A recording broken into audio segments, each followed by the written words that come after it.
How are you today, sirs, on this fine Monday morning? I'm doing fantastic. I'm looking forward to taking some time off at the end of the year and relax by the fireplace reading a good old book with a glass of wine. How about you? You said time. What is time off? What does that mean? Well, time off is like the thing the French like to do half the year. But we're not here to talk about France. We're here to talk about the industry. So who do we have as a guest today? You know what, David? Today is a very, very interesting day, and I am very happy to let you know that we actually have a guest who we've talked to before. We've spoken to this gentleman before, probably almost a year and a half ago. So today, David, we have Mr. Karel Costa-Armas, and he is a director over at Resource Property Management. Karel, thanks for coming back to the show. For our viewers who haven't seen the episode prior, could you tell us a little bit about yourself and what it is you do over at Resource Property Management? Well, I'm a director of operations. I help managers establish their goals and the way they do their reports and how they handle some of their business. I've been in the industry about 17 years, and I'm so happy to see you guys again. It was great to see you in Dallas a few months ago. You know, you guys are the top-notch insurance reps. I mean, you're awesome. It was, and again, that fine touch of seeing you in person was fantastic. So thanks for inviting me back. Oh, no, we love it. So thank you so much, Terrell. But like you mentioned, you've been around the industry for,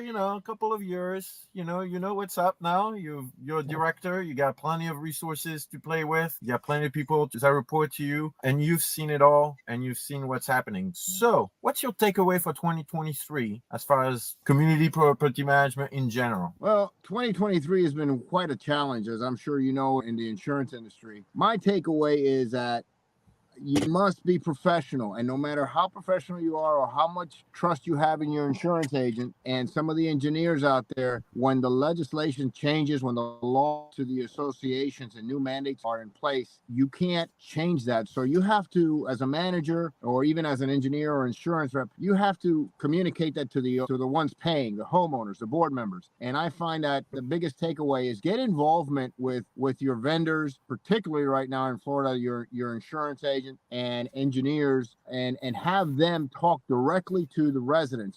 Get a ballroom, get something, but communication is key. Agree 100%. We call that resident education. Absolutely.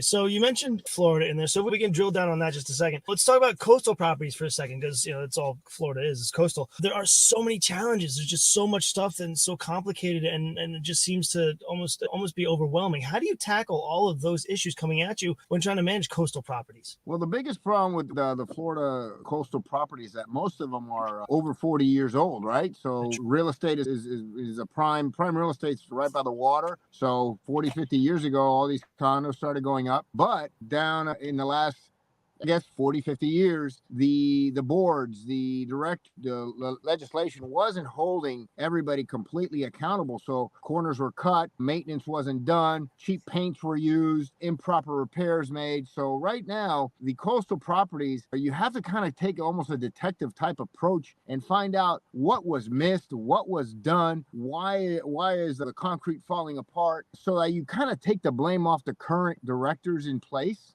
because you have to save them. They're the ones under the gun from the pressure of all the other residents. So it's helpful to find good engineers or good documentation. You got to dig.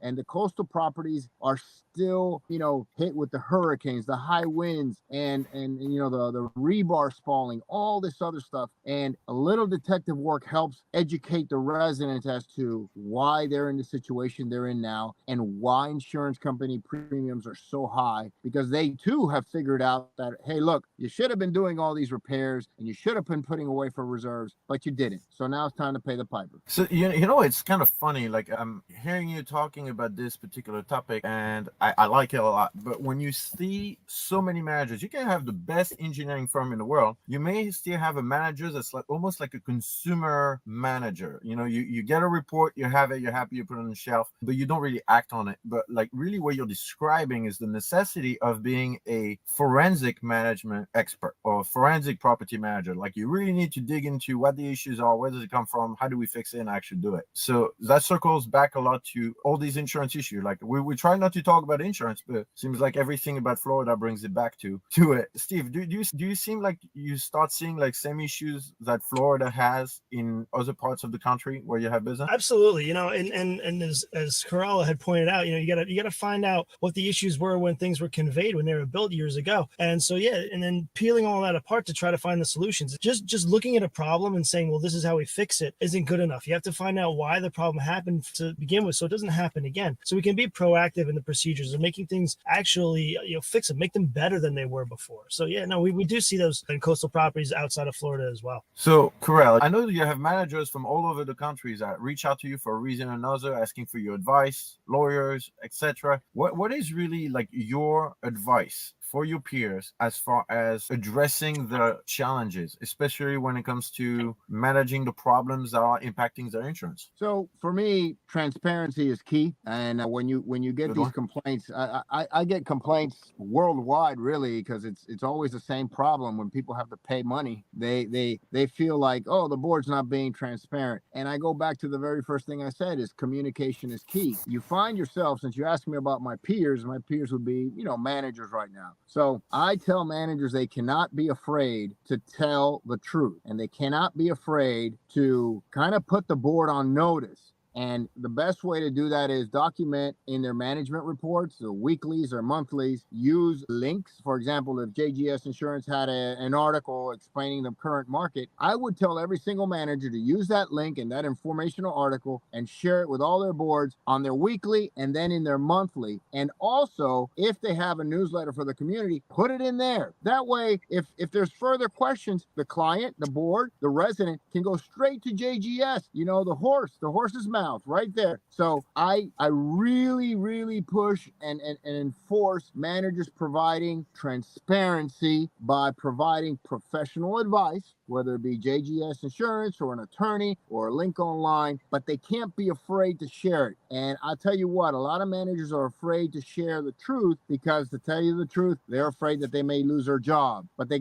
got to have a little courage, share it, and share it with all of them, not just the president, share it with all directors. Amen, Karel. That is sage advice. I love that approach. I use it in every single meeting I go into. I bring information, I bring data. I say, here's what it is. Here's what's going on. I'm just delivering you the news, and so that they can accept and digest it on their own. Actually, a guy that spoke to us not too long ago, Ryan Schinkel, said something that was very, very, very profound. He said, bad news ages poorly. So if you hold on to this bad news until the absolute last moment that you're going to get to hand it over to somebody, then they have no options and no choice, and they feel trapped. So if you present them with what's coming, then they can digest it and they can adapt, and then we can actually do something about it. So I love that approach, Karel. Thank you for putting that out there. 2023 has been a tough year on a lot of different forefronts. Karel, did you have like a tagline? Is there something that really hits home about 2023? Well, I think that there's two things that hit this year specifically with all the changes and all the pressure, which is compassion and professionalism. So managers, I think that there needs to be a level of compassion, especially now in the holidays. And, some people are lonely, depressed, and still post-COVID issues with their own mental health. But, in Florida especially, a lot of these people got stuck with paying double assessments for the next year, huge increases. So you got to be a little compassionate, but at the same time, be brave enough to tell them the truth and share the information. The second thing is professionalism. I see a lot of managers having to exit this industry because the extra workload and the requirement for a professional manager is looming. It's going to happen. Okay. 2024 is going to require a much better manager, a more articulate, more professional manager. And that's where personal development comes in, going to CAI, networking with good vendors, sharing ideas, because that homeowner that is paying much more money in 24 than they did in 23 requires better service. They're just going to demand it because they're paying more. Absolutely. I love that, like compassion and professionalism. And I love the plug to CAI or to the industry. And you're an advocate for managers to build their own brand. So I love this. So 2024, what are you personally looking forward to? Maybe a personal side or maybe a professional side? Yeah, tell us. What are you looking forward to? I'm looking forward to helping more managers streamline their processes, develop better reports, and help resource property management grow down here in the Clearwater, St. Petersburg area. And it's just a lot of opportunities for growth. That's all. That's amazing. amazing. Love it. And we love companies like Resource Property Management are pushing for their managers to be as visible as you. So you want to wrap this up, Steve? Sure.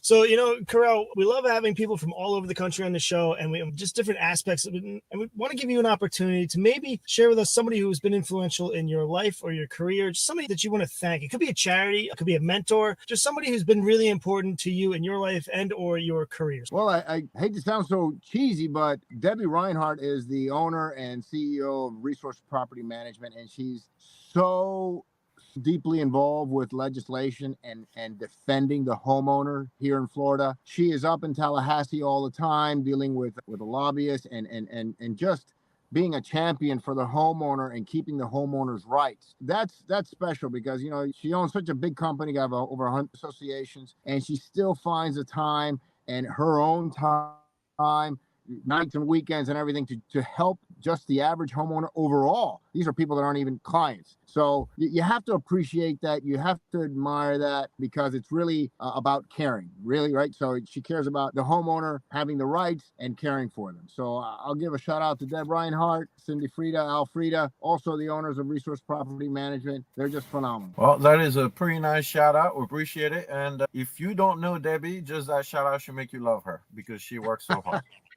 Well, as we're wrapping up the year, we're going to wrap up this episode. We thank you so much for jumping in with us once again. And maybe we'll see you in 2024 for more shenanigans. Oh, man, absolutely. For sure. You guys are the best and you're just fantastic. Maybe we'll see a CAI event together. Yes. Will do. See you in Vegas. Have a See good you guys day. around. Take care, guys. Bye.